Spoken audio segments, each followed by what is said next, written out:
আসসালামু আলাইকুম, আশা করি সবাই ভালো আছেন।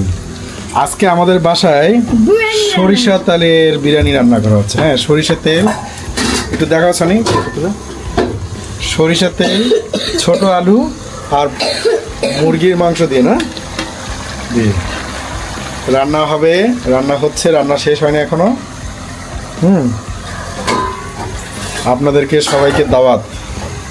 সরিষা তেলের বিরিয়ানি খেতে কেমন লাগে দেখাবো আজকে আপনাদের।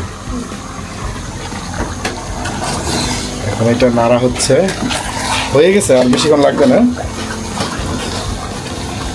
রান্না শেষ হলে আবার আসতেছে। আমাদের তেহারিটা কিন্তু হয়ে গেছে। এখন এটা লবণ আর জিরা গুঁড়া দিবা নাকি? লবণ একটু কম হয়েছে মনে হয়, দেখে জিরা কম দিও, মা জিরা কম খায়। সরিষা তেলের তেহারি কিন্তু অনেকেই পছন্দ করে, তবে খেতে কিন্তু এটা কিন্তু দারুণ। হ্যাঁ, এখন কিন্তু আমরা প্লেটে নিয়ে এসেছি তেহারিটা। সরিষা তেলের তেহারি, কালারটা সুন্দরই হয়েছে। সাথে সালাদ, আমার ছেলে এখন খাবে, সাথে সাথে আমিও খাবো। তাদের খাওয়া শুরু করো। আর একটু পরে খাবার, ঠান্ডা হয়ে নেবে।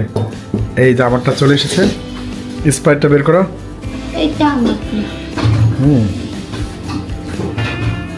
কারা কারা সরিষা তেলের তেহারি পছন্দ করেন আমাদেরকে কমেন্টস করে জানান।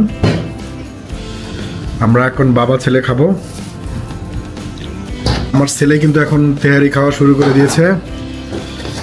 আদর অনেক গরম, এখন খেতে গরম অনেক না, খেতে পাচ্ছ না?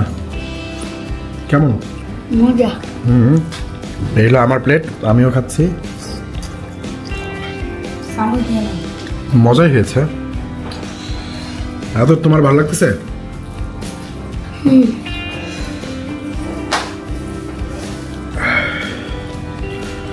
তা আমরা কিন্তু সবসময় সরিষা তেলের তেহারি খাই না, বেশিরভাগ সময় কিন্তু আমরা সয়াবিন তেল দিয়ে রান্না করে খাই বাংলাদেশে। আর অনেকে হয়তো ঘি দেয়, কিন্তু সরিষা তেল দিয়ে কিন্তু আমি বারবারই বলছি যে সরিষা তেল দিয়ে কিন্তু একটা আনকমন, এটা খেতে কিন্তু দারুণ মজা হয় যদি সুন্দর করে রান্না করতে পারেন আপনারা। আমার কাছে কিন্তু ভালো লাগে। আজকে এই পর্যন্তই। ভালো লাগলে আমাদের চ্যানেলটা সাবস্ক্রাইব করে দিবেন। আল্লাহ হাফেজ।